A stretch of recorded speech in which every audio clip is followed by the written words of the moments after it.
महालक्ष्मी और रामचरितमानस पर विवादित बयान दे चुके समाजवादी पार्टी के नेता स्वामी प्रसाद मौर्य एक बार फिर चर्चा में हैं और इस बार भी चर्चा की वजह कुछ वैसी ही है।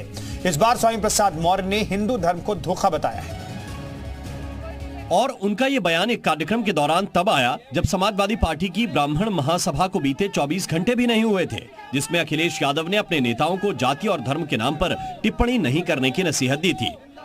हिंदू धर्म नहीं है बल्कि एक धोखा है और जिसे हम हिंदू धर्म कहते हैं वो कुछ लोगों के लिए धंधा है।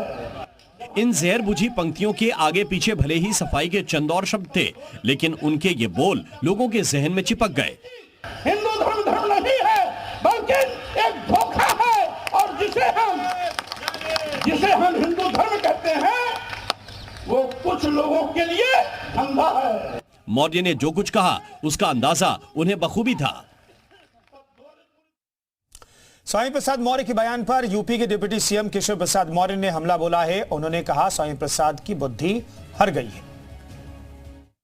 अभी हमारे जो राजनीतिक प्रतिद्वंदी हैं, किसी का नाम में मंदिर है यहाँ लेना नहीं चाहता, उनकी बुद्धि को लगता है कि ऐसे समय हर लिया है भगवान ने और उनको ये समझ में नहीं आ रहा क्या बोलना चाहिए क्या नहीं बोलना चाहिए। और ऐसी चीजें बोल करके कोई सनातन को ना कमजोर कर सकता है ना मिटा सकता है, ना हिंदुत्व को कमजोर कर सकता है ना हिंदुत्व को मिटा सकता है, ना भव्य राम मंदिर निर्माण को रोक सकता है, ना जो अच्छे पवित्र काम चल रहे हैं देश प्रदेश में ना उसे रोक सकता है। शुरू से ही राष्ट्रीय अध्यक्ष जी ने इस बात को कहा है कि ये उनके अपने खुद के विचार हैं, ये समाजवादी पार्टी के विचार नहीं है और समाजवादी पार्टी उनके विचारों का समर्थन किसी भी रूप में नहीं करती। धर्म और जाति से जुड़े मुद्दों पर अखिलेश यादव ने अपनी पार्टी के लोगों को बयानबाजी नहीं करने की नसीहत तो दी थी, लेकिन उनकी पार्टी के नेताओं पर इसका कोई असर होता हुआ नहीं दिखाई दे रहा है। क्योंकि स्वामी प्रसाद मौर्य के बाद पार्टी के एक और नेता शफीकुर रहमान बर्क का बयान आ गया, जिन्होंने रामलला की प्राण प्रतिष्ठा कार्यक्रम में न जाने की खास वजह बताई। जमाने की मस्जिद थी, बनी हुई थी, अपनी जगह में बनी हुई थी, लेकिन इसके बावजूद भी उस मस्जिद को बहरहाल खत्म कर दिया गया। हालांकि राम मंदिर का निर्माण सुप्रीम कोर्ट के आदेश के बाद हुआ, लेकिन बर्क पुरानी टीस को भूल नहीं पा रहे।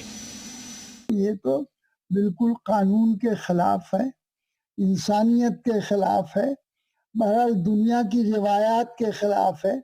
बर्क ये बताना भी नहीं भूले कि जब रामलला की प्राण प्रतिष्ठा हो रही होगी उस वक्त वो क्या करेंगे। अल्लाह से दुआ करेंगे बस इस बात की कि अल्लाह ताला के इस बाबरी मस्जिद जो हमसे छीन ली गई है वो हमें वापस दे दी जाए।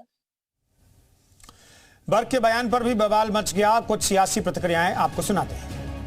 राम भक्त के रूप में, एक राष्ट्रभक्त के रूप में देश और दुनिया के राम भक्तों की ओर से मुख्य यजमान के रूप में देश के प्रधानमंत्री माननीय नरेंद्र मोदी जी आ रहे हैं। उस क्षण का मैं वर्णन नहीं कर सकता जिसके लिए मेरे कितने पुरखों का बलिदान हुआ है, मेरे कितने राम भक्त कार्यसेवकों को गोलियों से यहीं पर भून दिया गया था, कितने लोगों को जेल में भेजा गया, कितने लोगों को पर लाठियां बरसाई गईं और शायद किसी ने सोचा नहीं होगा कि रामलला की जन्मभूमि पर भव्य मंदिर का निर्माण वह सब अपनी आंखों से देख पाएंगे।